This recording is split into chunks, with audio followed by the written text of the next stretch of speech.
Welcome back. Today we're going to talk about, well, navigating the really intricate world of the language of love and relationships in English. Just talking about dating and relationships, it can be incredibly complex, even in your own language, right? Oh, absolutely. Suddenly you're dealing with all these emotions, vulnerability, Yeah. trying to figure out unspoken social codes. hmm Now imagine adding another language on top of all that, Yeah. with all its specific nuances, the slang that keeps changing, and those really subtle, unwritten rules. Mm. It can feel like a truly daunting task, like really intimidating. It really can. It's no wonder this is one of the topics that seems to cause the most anxiety for English learners. It just feels like a minefield, so many potential misunderstandings, and let's be honest, probably a few awkward silences along the way. Absolutely. And the subtleties of communication in, romantic contexts, they're really profound. It's not just about knowing the dictionary definition of the words. It's much more about grasping the unspoken expectations, the cultural frameworks, and frankly, the emotional intelligence that really define these interactions. Right. Without that deeper understanding, even if your grammar is perfect, your sentences can just fall completely flat. Yeah. Or worse, they can lead to pretty significant misunderstandings that can be, genuinely hurtful or embarrassing. Yeah. It's really about bridging that gap between just literal translation and actually understanding what's going on. So our mission today is kind of to be your guide, maybe your wingman, if you like. Okay. We're here to try and demystify this whole vocabulary. Mm-hmm. We're going to go from that first kind of giddy crush feeling Mm-hmm. all the way through to those bigger, sometimes pretty nerve-wracking conversations about the future. Mm-hmm. We want to equip you not just with the phrases like how to ask someone out, but also maybe the art of giving a genuine compliment. Mm-hmm. And really importantly, how to end things respectfully if it's just not working out. Yeah, that's crucial too. We want you to feel confident, authentically yourself, and really empowered to navigate all these complexities of connection when you're doing it in English. That's really the core of it, isn't it? Remember, the goal here isn't to give you some sort of perfect robotic script. Right. Relationships are fluid, they're dynamic, they're deeply authentic. The real objective is to help you build the confidence to just be authentically yourself. Yeah. To express your real intentions and your reactions naturally, even if the words don't come out perfectly every single time. Mhm. That genuine connection, that's far more important than getting every grammar point right when it comes to matters of the heart. It's really about being understood, not just about being technically correct. So, are you ready to unlock the language of the heart? And maybe, avoid a few social missteps along the way. Sounds good. Let's begin this exploration. Okay, let's try and unpack this intricate world. The vocabulary of dating. Gosh, it can feel like a maze, right? A constantly shifting landscape of slang that changes all the time. It really does. It's incredibly dynamic, it's alive, it's constantly evolving, especially, with social media everywhere and the whole whirlwind of online dating platforms. But we're here to give you the essentials, kind of the bedrock terms that'll give you a solid, stable foundation that should let you participate in conversations and interactions with a bit more confidence. And what's truly fascinating here is just how much our relationship vocabulary has transformed. It's almost unrecognizable sometimes, especially with digital communication coming in, terms that maybe were obscure or didn't even exist like 10 or 20 years ago. Now they're completely commonplace. They really shape how we perceive and talk about romantic connections. Yeah. But before we dive into the very latest slang, let's start with the absolute basics, the kind of timeless building blocks that have a more enduring presence in the language. Okay, the foundations. Exactly. These are the foundational terms you're going to encounter, whether you're, swiping on an app, meeting someone organically in person, or just chatting about relationships with your friends. First up, let's talk about A, the people and the roles. These are basically the labels we use for individuals at different stages or in different positions within a romantic context. Like the cast of characters. Kind of, yeah. Think of them as the cast of characters in our own romantic narratives. And the very first one, crush. Oh my goodness, it's so universal. It's that kind of exhilarating, maybe slightly terrifying feeling that pretty much everyone can relate to, right? And indeed it is. A crush is simply the person you have that initial, often quite intense infatuation for, like a cadinha in Portuguese. Yeah. The phrase, to have a crush on someone, it perfectly and succinctly expresses that feeling. It's light, it's often innocent, and it just beautifully captures that fluttery, maybe slightly obsessive feeling you get when you're first drawn to someone new. What's really insightful about crush, I think, is its inherent, impermanence and the low stakes involved. Ah, Unlike love, which kind of demands reciprocation and commitment, a crush often implies this private world of just longing, maybe a bit of a fantasy. right. It's a really safe entry point into romantic language. It allows for that emotional exploration without the immediate pressure for reciprocation, which is actually quite culturally significant in English-speaking places. That makes sense. You can totally have a crush on someone without ever acting on it, and that's considered perfectly normal. That's a great point. It's such a simple term for what feels like a complex cocktail of emotions. The fluttery feeling, the endless daydreaming, the sudden, totally inexplicable awkwardness when you just walk into the room. Exactly. And the simplicity of crush being both a noun and a verb phrase makes it incredibly versatile, doesn't it, for expressing that initial stage. It really does. You have a crush on someone, or you are crushing on someone. It's wonderfully direct, but still subtle enough to convey that early, often unstated interest. Exactly. It's a foundational term, captures a specific emotional state beautifully. Okay, next up we have date. Now, this word is particularly interesting because it has a dual meaning. Ah, And understanding this distinction is really crucial for clarity. It can refer to the event itself. Like, we had a date last night. The restaurant was amazing. okay, the activity. Right. Or it can refer to the person you're actually with, as in, he's my date tonight, we're going to a concert. Oh, okay, the +1. Exactly. So this distinction is really important because if you misinterpret it, it can lead to some confusion. This is such a crucial distinction, isn't it? One simple word, date, but two totally different applications. If someone asks, how was your date? They could mean the person or the activity. Right. And you really need to listen carefully for the context to understand what they're getting at. Em? Like if someone says, I have a date this weekend, that clearly means the event, the plan, that I'm bringing a date to the party. That's definitely the person accompanying you. Mm. It must be a very common point of confusion for English learners if they aren't aware of both meanings. Could lead to some awkward moments. It truly is. And this dual meaning is a perfect example of why context isn't just helpful in English, it's absolutely critical. Yeah. You'll often find single words carrying multiple significant meanings. It demands really keen listening skills from the learner. Okay, moving to maybe more serious, more established connections, we have the term partner. Mhm. This is really widely used and I'd say increasingly prominent. It's a neutral and very common term for someone you're in a serious relationship with, and its rise in popularity is quite significant, actually. Was that? Well, it's gained huge prominence mainly for its inclusivity. It moves way beyond the traditional gendered terms or assumptions about marital status. Got it. It simply signifies a serious, committed connection without needing to specify if you're married, engaged, just living together, or, your sexual orientation. It just means my person in a serious, committed relationship.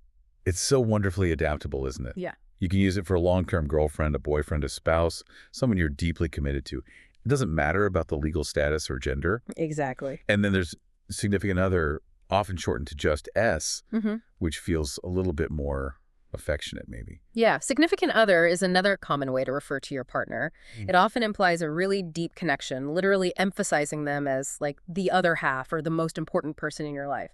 While partner is broadly inclusive and versatile, significant other sometimes carries a slightly more affectionate, maybe even poetic weight, highlighting that profound emotional bond. Yeah. It's maybe a slightly more formal option than partner in some contexts, but still broadly applicable and recognized. It definitely feels a bit more affectionate, maybe even poetic, like you said.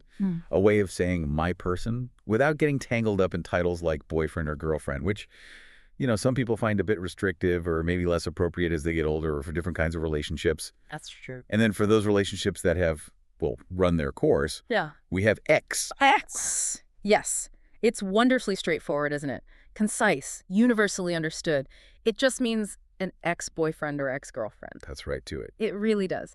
Its conciseness is particularly valuable in just casual conversation, avoids long explanations about past relationships. It's simply my ex, and pretty much everyone immediately gets the context of the previous relationship. Simple, universal, and sometimes Yeah.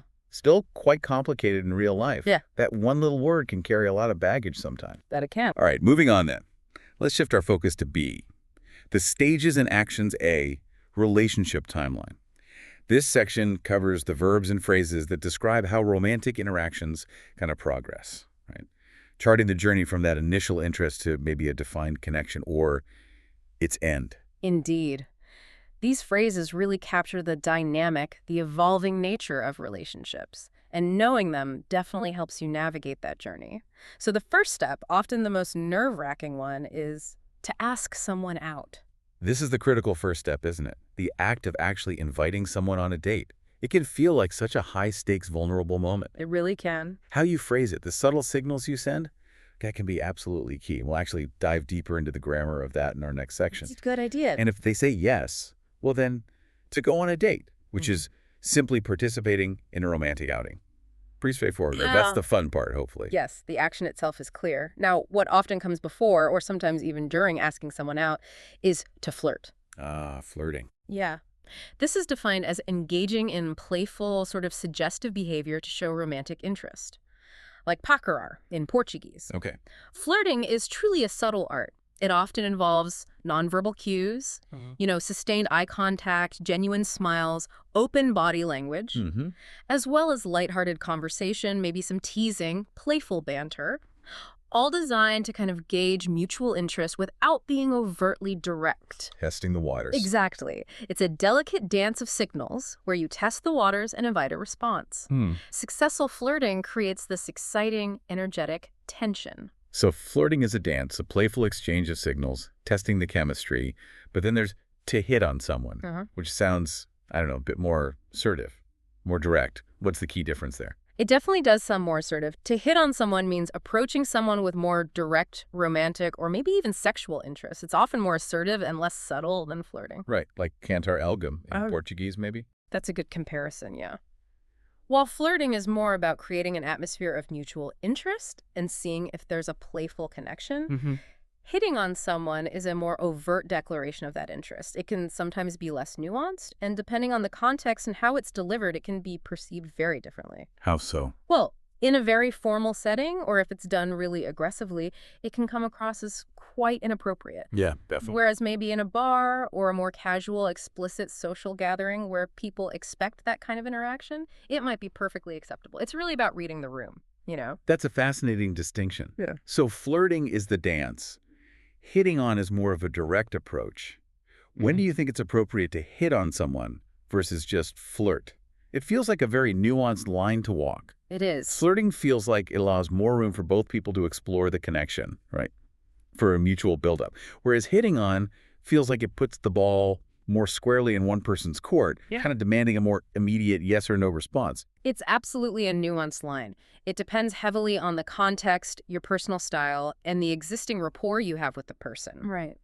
Flirting is generally safer and more universally accepted in most social situations because it allows for that gradual buildup of rapport and mutual interest. You're sort of inviting a response without demanding one. Okay. Hitting on someone is often more successful when there's already some perceived mutual interest. Maybe some signals have already been exchanged, or you're in a more direct social setting, like a crowded party or a bar, where people are explicitly looking to meet others. Makes sense. But if you misjudge the situation, hitting on someone can sometimes come across as too aggressive or presumptuous if you're not careful. Whereas flirting is usually just lighthearted and fun and allows for an easy exit if the interest isn't reciprocated.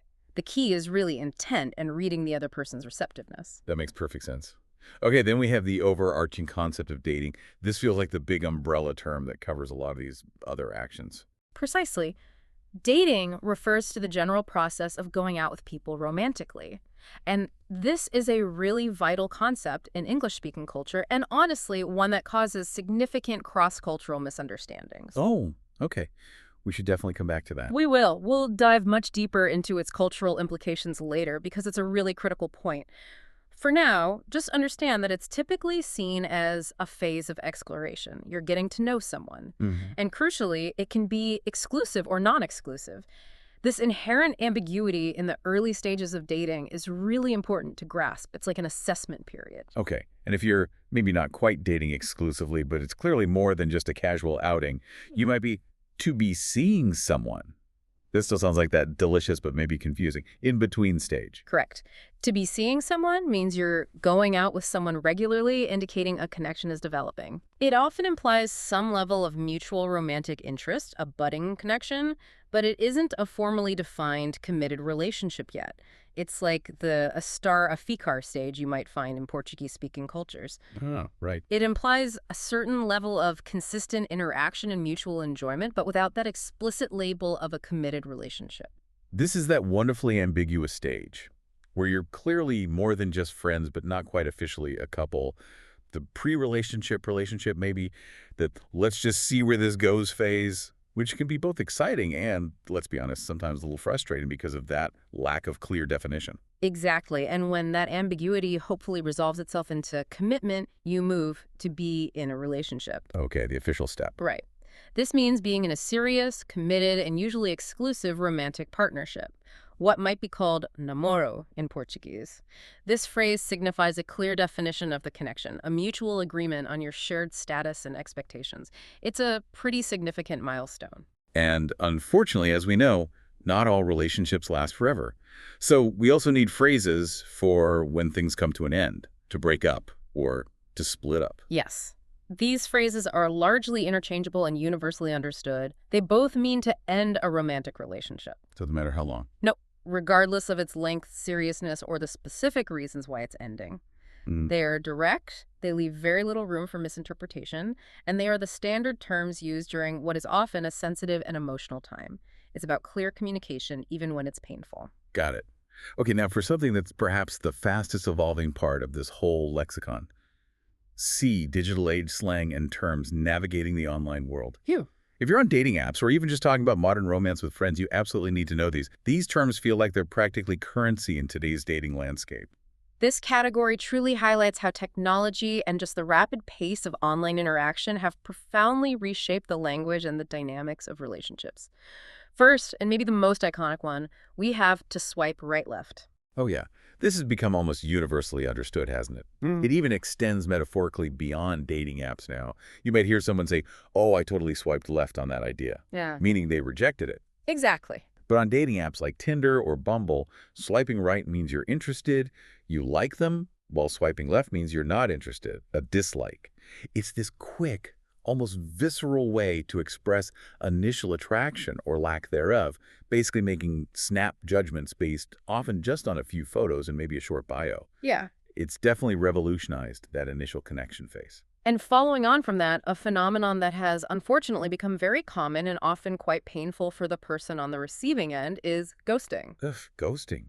This means suddenly disappearing, right? Mm-hmm. Completely stopping all communication with someone without any explanation at all. Like dar fantasma in Portuguese. It's incredibly frustrating, and most people think it's pretty disrespectful, but it's an undeniable reality of modern dating.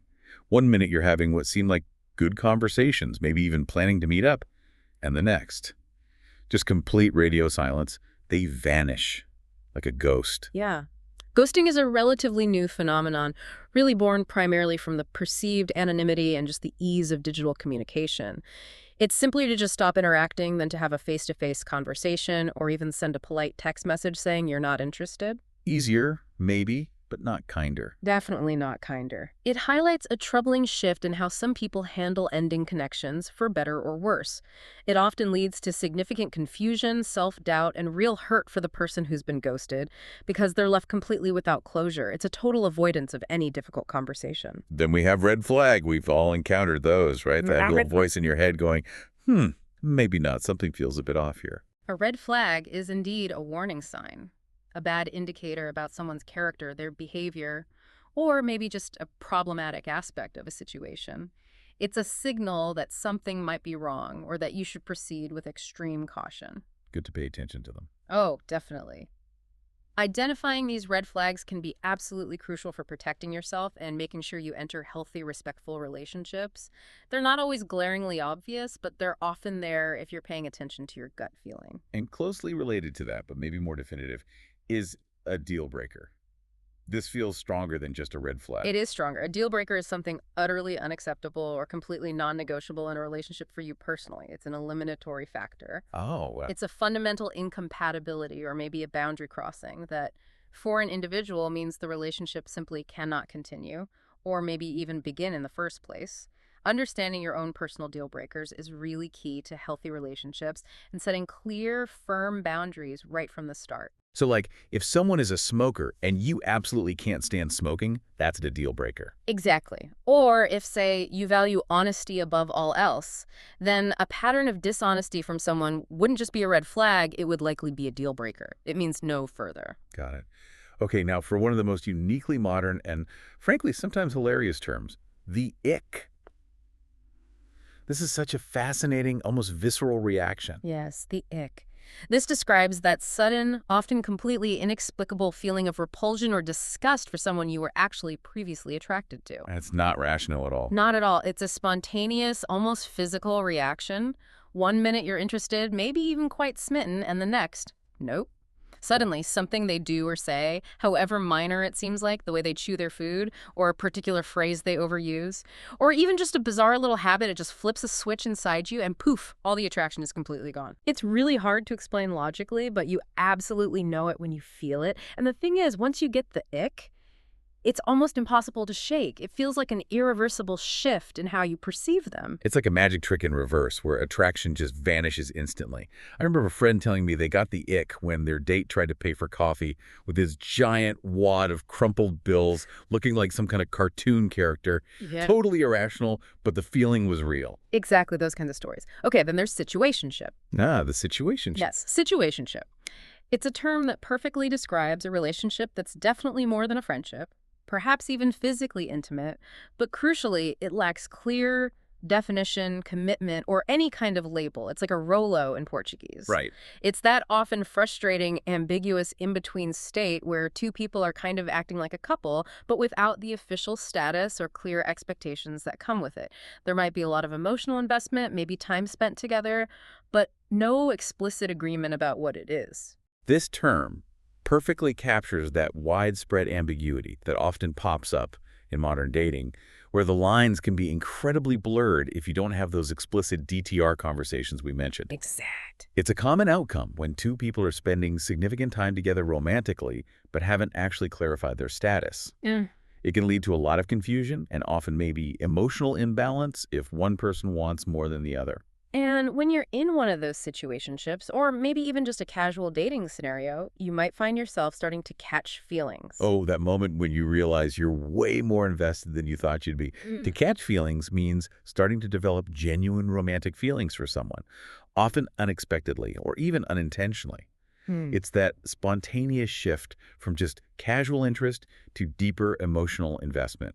It can be incredibly exciting, but also maybe terrifying because it changes the dynamics and definitely raises the stakes. Exactly. It's that moment when you realize your emotional investment has grown beyond just casual interest, and suddenly the casual part isn't quite so casual for you anymore. And when those feelings are caught, or the ambiguity of a situationship becomes too much to handle, that's often when you need to have the DTR. Ah, the famous DTR, which stands for Define the Relationship. This is the conversation, isn't it?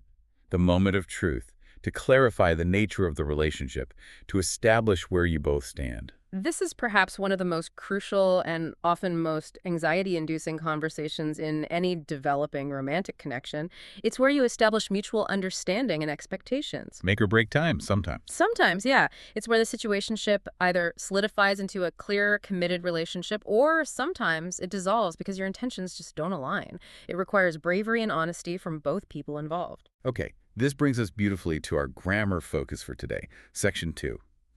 The grammar of asking someone out. Politeness meets confidence.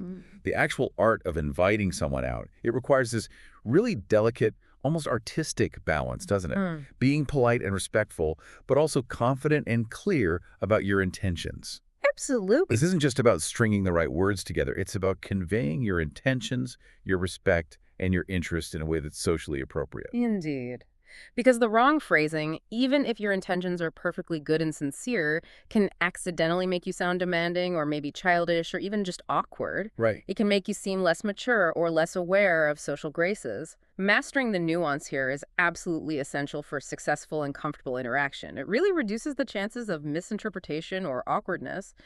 Let's start with A, the gentle invitation. Would you like to? This is the classic. It's the most polite and arguably the safest way to invite someone out. Why safest? Because it explicitly doesn't pressure the other person. It presents the invitation as a genuine offer, leaving them ample space and freedom to accept or decline comfortably without feeling cornered or put on the spot. This just sounds so, I don't know, smooth and respectful, doesn't it? Yeah. It leaves so much room for a polite no thank you without causing awkwardness or offense, which is really important when you're putting yourself out there emotionally. Exactly. It's not a demand. It's an open-ended suggestion that really prioritizes their comfort.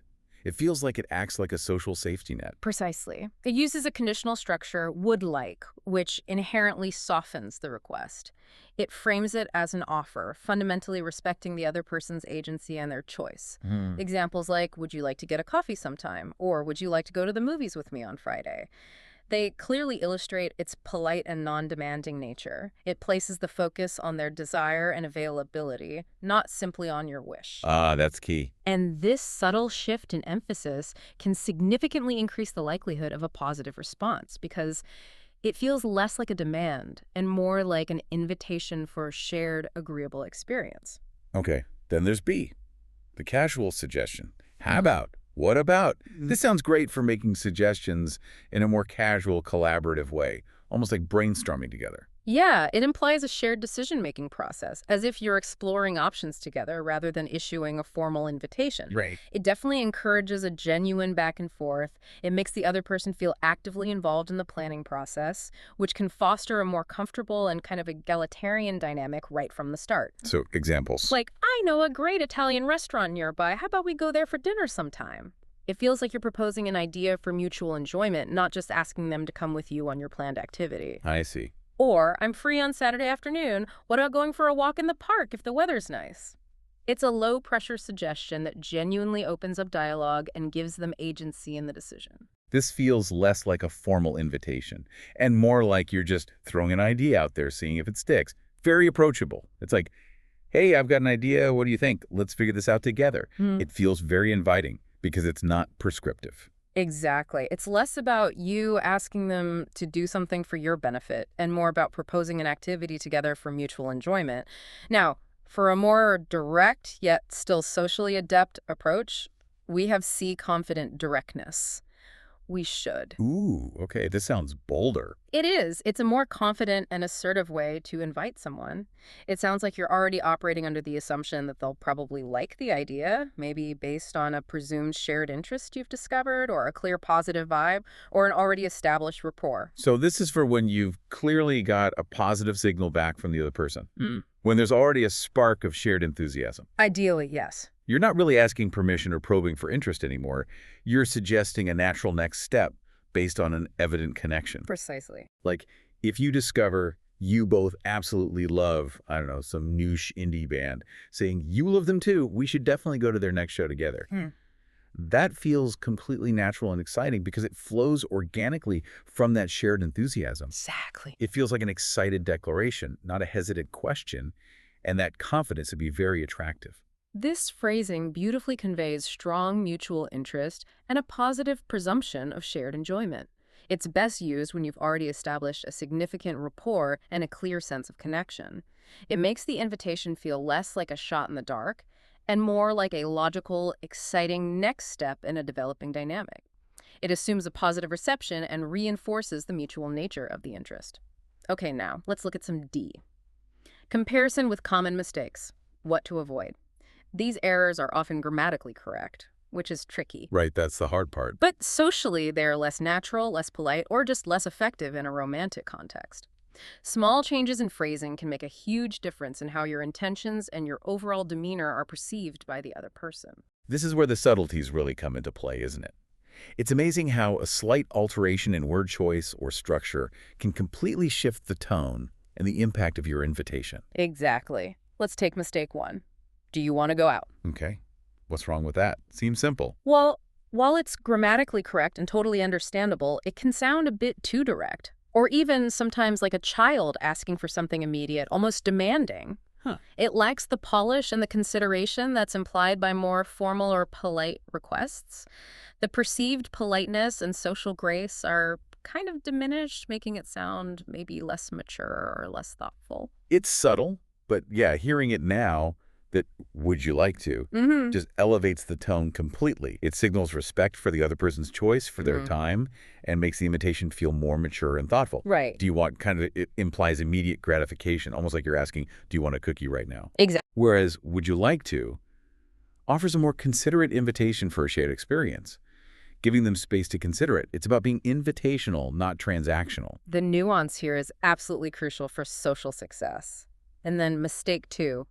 I want to take you to dinner. Okay, this one sounds a bit bossy already. It can, unintentionally, again, grammatically sound, but it can sound like a demand or an expectation rather than a warm, genuine invitation. Why? Because it places the focus entirely on your desire, not on creating a shared, enjoyable experience for both of you. It comes across as very self-centered, almost like you're stating a decree, this is what I want and you will participate. Right. Okay, this one changes everything. Saying, I'd love to take you to dinner, or I would love to take you to dinner. That transforms the entire message, doesn't it? Completely. It expresses your desire in such a charming and inviting way. It softens the want into an enthusiasm and a genuine wish. It makes it about the pleasure of sharing the experience with them, rather than an imposition or just a self-centered statement of intent. It shifts the energy to shared enjoyment. Expressing your desire in a way that creates an inviting atmosphere is absolutely key. I'd love to convey enthusiasm and a genuine wish to share an experience rather than implying a command or an obligation for the other person to fulfill your wish. Yeah. It shifts the focus from, I want X from you, to, I would derive pleasure from sharing this experience with you.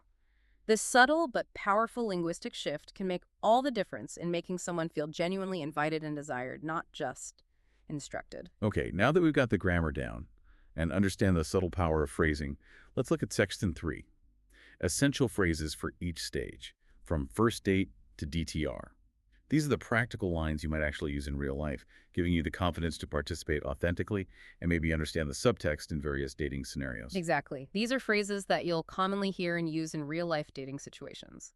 Knowing them gives you the confidence to not only speak, but also to understand the subtle social cues and intentions behind what other people are saying. We'll start with A. Asking someone out. Be on the basics. Okay. First, the casual approach. Are you free on Friday? I was wondering if you'd like to grab a drink. This feels like a perfect low-pressure option for a first casual meeting, right? Absolutely. It suggests something light, easy, brief. Makes it less intimidating for both people. And it gives them an easy, non-awkward way out. If they're not interested, they can just say they're not free. It's like testing the waters without diving in head first. This phrasing is excellent because it's direct about checking their availability first, but then it offers a very common and relaxed activity, grabbing a drink or coffee. It's a soft invitation that doesn't demand too much commitment up front. Yeah. It's about initiating a potential connection in a relaxed environment, allowing for organic conversation. It lets you gauge interest without a huge investment of time or emotion right away. Then there's the direct approach, maybe for when you're feeling confident and there's a clear mutual spark. I've really enjoyed talking to you. I'd love to take you out on a proper date. This is for when you're ready to make your intentions crystal clear, signaling a genuine romantic interest beyond just, casually hanging out. Right. The key phrase there is proper date. That signifies a more serious intention and a commitment of time and maybe emotional investment. Okay. It clearly indicates a romantic interest and a desire to see where things could potentially go. It sets a much clearer expectation for the next step, letting the other person know you're not just looking for friendship. It's a bold move, sure, but it's honest when you feel that connection is there. And what about after getting the number, the follow-up? Mm-hmm. You've successfully exchanged numbers, maybe at a party or something. Now, how do you initiate that next step without being awkward or seeming too pushy? Yeah, good question. A simple, polite, and timely follow-up is always best. Something like, hey, this is your name from last night. It was great meeting you. Let me know when you're free to get that coffee drink. Simple. Yeah, it's clear. It reminds them who you are. It refers back to a shared positive experience, and it reiterates that low-pressure invitation you might have mentioned. Crucially, It also puts the ball in their court to respond when they're ready. Right, no pressure. Exactly. Which is respectful and avoids coming across as overly eager or demanding. And a little tip: avoid sending multiple follow-up texts if they don't respond right away. Often, silence is its own answer. Good point. Simple, clear, and a polite reminder of who you are and the shared intention. It shows you're interested in following through, but also respects their space. Okay, next let's talk about BB. During the encounter, on the date, so you're actually on the date now, how do you keep the conversation flowing smoothly and authentically, moving beyond just superficial small talk? Well, to break the ice and encourage deeper conversation, a common and incredibly effective open-ended question is, so what's your story? Ooh, I like that. What's your story? Yeah, it's a wonderfully broad question. It invites the other person to share genuinely about themselves, maybe their background, their passions. It fosters real conversation without making them feel like they're being interrogated or cornered with specific questions. Right. It conveys genuine curiosity and openness on your part. I love that one because it's so expansive. It doesn't force them into a predefined box or just a single short answer. They can choose to talk about their job, their hobbies, where they grew up, maybe a pivotal life event, whatever they feel comfortable sharing, and whatever feels most authentic to them in that moment. It's a real invitation to reveal themselves, which is the foundation of connection, isn't it? Absolutely. And as they share, you'll naturally find authentic opportunities to make a genuine compliment. Now, this is critical. Avoid those generic, insincere compliments like, you're nice, or you look good. Yeah, they feel a bit empty. They can sound vague or even just rote, like you're reading from a script. Instead, try to be specific and truly genuine, like, you have a great sense of humor, you really make me laugh, or that's a really interesting perspective on whatever topic you were discussing. I'd never thought of it that way. You've given me a lot to think about. Compliments are incredibly powerful, Hmm. but only if they're specific and genuinely felt. A vague compliment can feel insincere or just like you're trying to flatter them for some reason. Exactly. But a specific one shows you've been actively listening, you've been observing them, and you truly appreciate something unique and authentic about them. It shows you're truly engaged and that you see them, not just a generic person you're on a date with. It makes them feel seen. Specific compliments show exactly that you've been listening, paying attention, observing their personality or their intellect. It makes them far more impactful and memorable than generic flattery. They make the other person feel genuinely seen and appreciated for who they are, not just for a surface-level quality.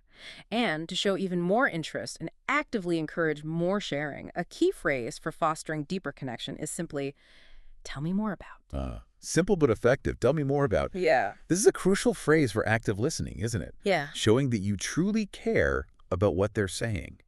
It signals genuine engagement, curiosity, and a desire to understand them better. It prompts them to elaborate and deepen the conversation. It helps create a two-way connection, not just taking turns talking. It shows that their thoughts and experiences matter to you. Okay, now C, the end of the encounter, ending the date. This can be tricky depending on how you feel and what your intentions are for a potential next step. Clear communication here feels paramount to manage expectations properly. This stage requires absolute clarity to manage expectations respectfully, whether you want to pursue things further or not. If you liked it and want to continue, be direct, be enthusiastic, and be clear. I had a really great time tonight. I'd absolutely love to do this again soon. Nice and positive. Yeah. It expresses genuine enthusiasm and a clear desire for a follow-up, leaving absolutely no room for ambiguity about your interest. It's positive and invitational. That's great. It's positive and clear. No guesswork required for the other person.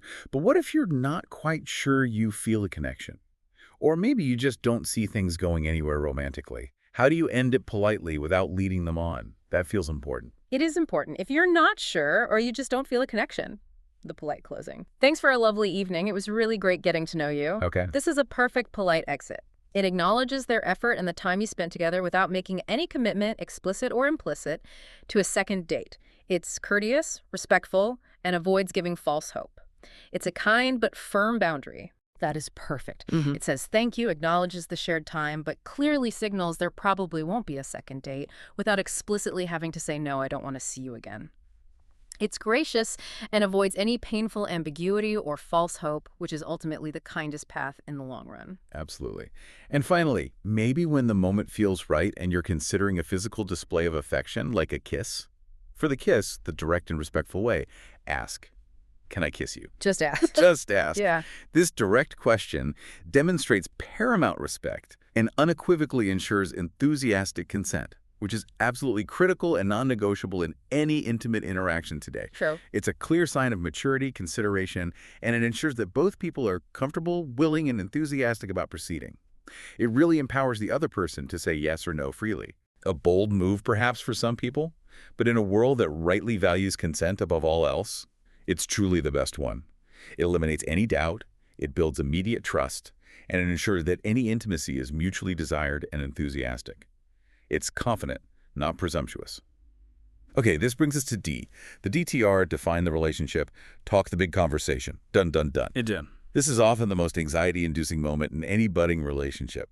But it's utterly necessary for clarity in setting expectations, isn't it? It truly is. The classic, often anxious and sometimes whispered question is just, so, what are we? Yeah, that one. This is the moment where everything gets clarified, for better or worse. It's direct, but it can feel incredibly loaded with unspoken expectations and hopes. It's kind of the point of no return for ambiguity. It's the make-or-break question, the moment of truth, where clarity is sought and expectations are either aligned or sometimes revealed to be woefully mismatched. It definitely requires vulnerability from both sides. It does. Now, for a potentially more detailed, thoughtful, and maybe less loaded approach, you could try saying something like, I've really enjoyed the time we've been spending together, and just so you know, I'm not seeing anyone else right now. I was wondering how you feel about us and maybe what you see this becoming. That feels much less confrontational. Right. This phrasing thoughtfully lays out your feelings and your current situation first, demonstrating your own investment and clarity. Then, it gently opens the floor for the other person to share theirs. It fosters an honest and open dialogue, setting clear expectations for the discussion to come. It's less of a demand for a label, what are we, and more of an invitation to share perceptions and desires mutually. That's brilliant, because it communicates your position first, which makes it easier for the other person to respond in kind, maybe with equal vulnerability. It creates a safer space for that mutual vulnerability and understanding, rather than just putting them on the spot with a blunt question. Yeah. It shifts it from a potential interrogation to a mutual exploration of feelings. Okay, here's where it gets really interesting, and often profoundly confusing for people from other cultures. We need to talk about Section 4, deepening cultural nuances. What dating really means in English. This is such a common, pervasive point of misunderstanding that can lead to significant heartbreak if you're not aware of it. This is truly one of the biggest sources of misunderstanding, and its importance cannot be stressed enough. In many cultures, like, for example, Portuguese-speaking ones, the term namorar implies immediate exclusivity. From the very moment you decide you're a couple or begin a romantic connection, you're generally exclusive. In English-speaking cultures, however, dating is fundamentally understood as a process. It's an exploration phase, not a defined exclusive relationship status right from the outset. This is a critical philosophical divergence in how relationships often begin.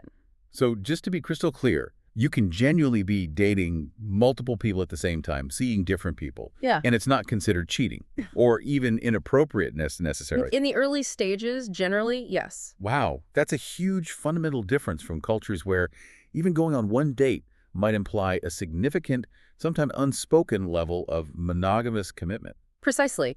Dating in this cultural context is very often seen as a kind of probationary phase, a period of exploration. You might genuinely be dating several individuals concurrently, going on dates, spending time with them to get to know them better. And within this cultural framework, that's perfectly acceptable and even expected by many. Well, maybe not expected, but certainly not frowned upon in the early stages. Exclusivity doesn't automatically come with the first or even the third or fourth date. It's a deliberate, explicit choice that comes later, after you've had that DTR conversation. You are actively assessing compatibility, seeing if there's a strong enough connection with one particular person that's worth pursuing exclusively. So if you're out on a few amazing dates with someone, you're having a fantastic time, feeling a real connection, you absolutely cannot just assume you're exclusive. No, absolutely not. You could be pouring your heart into what you think is a budding relationship while they're still exploring other options, maybe seeing other people. That can lead to some serious heartbreak if you're not aware of this profound cultural nuance. You might genuinely think you're in a relationship while they still consider themselves just dating and keeping their options open. The emotional stakes feel wildly different based on this one word. No, that's the absolute critical key. Exclusivity only begins when the couple has explicitly had the DTR conversation that define the relationship talk and mutually agrees to be exclusive or to be in a relationship. It has to be spoken. It has to be spoken. Until that conversation happens, until those words are spoken and agreed upon by both people, it's generally assumed and accepted that both parties are still open to dating others, or at least haven't committed solely to one person. There's no mind reading involved. It must be verbalized. That's a vital, vital piece of knowledge to have. Yeah. To avoid creating totally misaligned expectations and, yeah, profound potential heartbreak. It means you need to be verbally clear about your status and intentions because the unspoken rules are drastically different depending on your cultural background. There's just no room for assumption here. Absolutely. Open, explicit communication about this specific point is not just preferred, it is the widely accepted norm and is generally expected. Failing to have that DTR talk or assuming exclusivity too early can lead to significant misunderstandings, feelings of betrayal, and deep emotional distress, because one person might genuinely assume exclusivity while the other genuinely does not. Right. This raises an important question, doesn't it? How can clear, explicit communication not just bridge these cultural gaps in relationships, but also actively safeguard emotional well-being for everyone involved? Yeah. It's not just about which words you use, but understanding the profound cultural weight and the different expectations those words carry. Understanding this is a cornerstone of successful intercultural dating in English. Okay, but not everything in the world of relationships is sunshine and roses, as we all know. Knowing how to navigate the uncomfortable moments, like politely declining an invitation or even harder, ending a relationship, that's a crucial skill. And language plays a huge defining role in doing so, with grace, respect, and emotional maturity. Being able to communicate effectively when things aren't going well is just as important, maybe even more so, than when they are.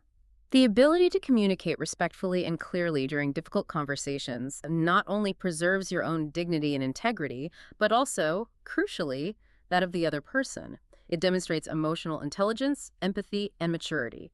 Those are invaluable qualities in any interaction, especially personal ones where emotions often run high. It's about minimizing harm even when you're delivering difficult truths. Let's start with A. Phrases for politely refusing an invitation. It's important to be clear, but kind, right? Avoiding ambiguity that could lead to false hope. These phrases feel direct but gentle, striking that perfect balance. They clearly communicate your boundaries without being harsh, or worse, leading someone on, which is arguably far more damaging and disrespectful in the long run. It's about being honest without being brutal. Exactly. So you could say something like, "That's so kind of you to ask, but I'm not really available to date right now." This is honest, and it sets a boundary focused on your current situation rather than making it about them personally. It's not about them, it's about where you are at the moment. Got it.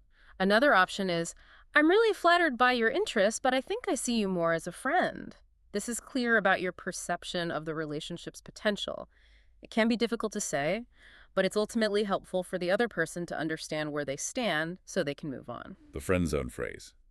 Essentially, yes, but delivered respectfully. Or, even more simply, "Thank you for the offer, but I'm going to pass." This is concise, it's polite, and it doesn't require any further explanation, allowing for a clean, respectful exit. These really emphasize the importance of honesty while still being considerate of the other person's feelings, don't they? It's about clear, respectful communication, not making vague excuses or being indirect, which often just prolongs the discomfort for everyone involved. Precisely. Vagueness can unintentionally lead to false hope and prolonged discomfort, which is ultimately less kind. And then, unfortunately, sometimes relationships do need to end. So let's discuss B, phrases for ending a relationship. Breaking up. These are some of the toughest conversations we face, but there are ways to approach them respectfully and maybe even constructively. These are undeniably tough conversations, often filled with emotion.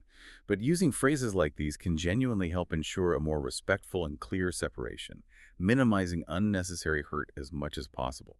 It's about owning your feelings and communicating them directly, but always with empathy and a focus on moving forward maturely. Right. One direct yet sort of self-focused approach is, "I need to be honest with you and with myself. This just isn't working for me anymore." Okay. This phrase prioritizes your personal truth and needs while still acknowledging the shared experience. It's a very direct but self-centered reason for the breakup, which is often, strangely, easier for the other person to hear than a detailed list of their faults or shortcomings. It's about your personal journey, your needs. Right, it's not you, it's me. But maybe more honest. Kind of, yes. Another option, one that emphasizes what was good but is no longer sustainable, is I've really valued our time together and the experiences we've shared, but I don't see a future for us as a couple. That feels kind. It acknowledges the positive aspects of the relationship and the value you placed on it, while still clearly stating the lack of future romantic potential. It can offer a form of compassionate closure. That's a very compassionate way to phrase it, acknowledging the shared history and the positive moments while still moving forward with a clear decision. It validates the time spent together, which can be very healing in a difficult moment. Indeed. And finally, a very common and often fundamentally true reason for a breakup, which can be delivered with respect and without blame, is I think we want different things in life. The different paths reason. Exactly. This focuses on fundamental incompatibility of long-term goals or values, rather than blaming either party for faults or missteps. It's more of an objective observation about differing paths and life desires, making it less personal and accusatory. This raises an important question for all of us, really. How do we balance the radical honesty with profound compassion when ending a relationship, ensuring that even painful truths are delivered with dignity? These phrases aim to achieve that delicate balance by being truthful without being cruel. Okay, so knowing the words and phrases is one thing, and understanding their cultural nuances is another, but sounding confident and clear when you actually speak them. That's a completely different challenge. Let's talk about Section 6, Pronunciation Academy, and your turn to practice. The way you articulate these words can greatly impact how your message is received and how confident and natural you feel saying them. Absolutely. Mastering the pronunciation allows your message to land effectively, reducing potential miscommunication, and it significantly adds to your overall confidence when navigating these sensitive conversations. It helps you sound more natural, more fluent, and maybe more trustworthy. We've picked just a few key terms for A, essential pronunciations that often seem to trip people up, usually due to tricky vowel sounds or syllable stress. First up, the foundational word date. Seems simple, but that vowel sound is key, isn't it? It really is. For date, the sound of the A is a long A sound, just like in the word late or say. It's not a short A like in cat or apple. How do you make it? To get it right, imagine you're starting with an A sound and immediately gliding into an E sound. Your tongue should start relatively flat and then lift towards the roof of your mouth. So you should emphasize D-E-8. Practice that long A sound, making sure you don't cut it short, like that. Okay, try with us now. D-E-I-T. Really stretch that vowel sound. Feel your tongue move from the middle front of your mouth towards the back for that A sound. D-E-N-I. Good. Next, the word crush. This one has a short, quick vowel. Right. For crush, the sound of the U is a very short, almost guttural sound, like the U in cup or bus or run. Mm-hmm. It's a quick, unstressed sound. So, emphasize. C-R-U-H. Don't linger on the vowel. It's very brief and clipped. It's almost the sound you might make if you're surprised by something. Uh-oh.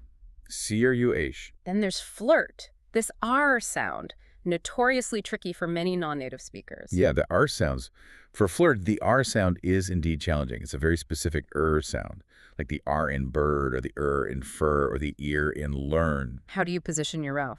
To make this sound, the back of your tongue needs to rise slightly, and your lips might be slightly rounded. Emphasize. Flirt. Yeah.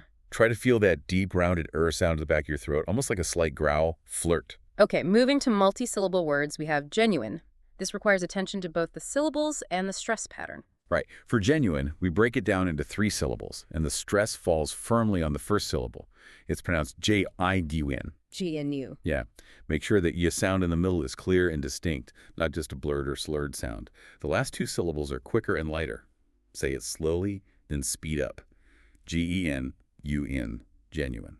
And finally, a word that often proves a mouthful for many learners, vulnerable. It looks intimidating on the page, but breaking it down makes it manageable. Yes, vulnerable. Again, let's break it down step by step. V-U-L, nurubul. 4 syllables. V-U-L-N-U-R-B-U-L. The primary stress is on the first syllable, V-U-L. The subsequent syllables are softer, quicker, and less stressed. Practice taking your time with each part, and then gradually blend them together smoothly. It's all about the rhythm and clear articulation of each sound.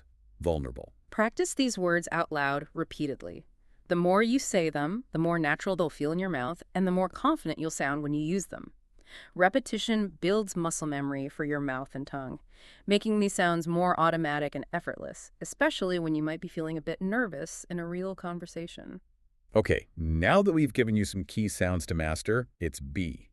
Your turn to practice. Practical exercises for the listener. We've given you the tools and the insights. Now let's actively apply them to your own learning journey. Yeah, we want you to actively engage with this material, not just passively listen. Think of this as your personal, private language lab where you can experiment without judgment. First exercise, the invitation in the mirror. Choose one of the invitation phrases we discussed today. Maybe, would you like to get a coffee sometime? Or the more confident, we should definitely go hiking together sometime. Now, here's the key part. Practice it in front of a mirror. Why the mirror? Pay close attention to your body language, your facial expression, your eye contact. Try to deliver it with a confident, friendly, and open expression. See yourself delivering it with ease and conviction. This exercise is incredibly powerful because it helps you connect the language with the physical act of communication. It builds visual and kinesthetic memory, and crucially, it builds confidence in your delivery. That's a great idea. It's not just about the words, it's about the entire package of communication. Okay, second exercise, the genuine compliment. Okay. Think of a friend, a family member, or even a public figure you genuinely admire. What's a specific quality you truly appreciate or admire in them? Now, try to formulate a genuine, specific compliment in English, using the tips we discussed earlier about avoiding vagueness. So not just you're smart. Right. Instead of a generic, you're smart, try something like, you have such a sharp mind. I always learn something new and fascinating when I talk to you. Or maybe, you have a great laugh, it's truly infectious. Or, you're such a loyal friend. I really value your consistency.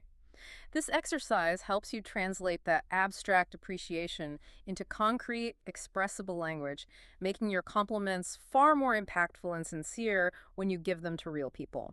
That's brilliant. It teaches you to observe closely and articulate specific positive traits, making your compliments truly land and resonate with people.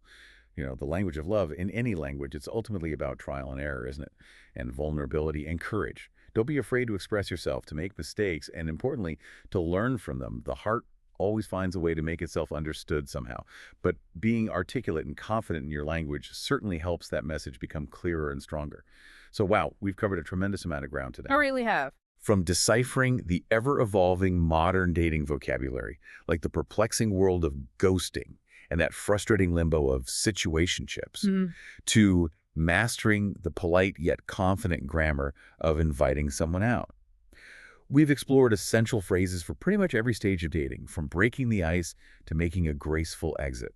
And we've navigated those crucial and often misunderstood cultural differences around the very meaning of dating itself in English-speaking contexts. Yeah, that was a big one. And we even tackled how to handle rejections and difficult conversations with grace and respect. Our exploration today truly highlights that language is never just about words and grammar rules in isolation, is it? Not at all. It's really about understanding complex cultural expectations, expressing subtle nuances, and having the confidence to truly be yourself, especially in these vulnerable situations. When you gain a deeper understanding of the implicit rules and the specific phrasing, you gain not just linguistic fluency, but profound social fluency too. Social fluency, I like that. Yeah, which is absolutely essential for building meaningful, authentic connections in any language. And here's where it gets really interesting, maybe something for you to ponder long after our conversation ends. Okay. The heart, through all of human history, it has always found a way to make itself understood. Maybe through gestures, through sincerity, through just trying, sometimes awkwardly, to connect. Yeah. But how much clearer, how much stronger, and how much more confidently can that message be delivered when you have the confidence of language and cultural understanding behind it? Does truly understanding the vocabulary and grammar make you more, or maybe less, vulnerable when you put yourself out there? Yeah. Something to think about. That's a deep question. Right. And that's our topic for today. If you enjoyed this content, don't forget to explore the other videos on our channel to continue your English practice.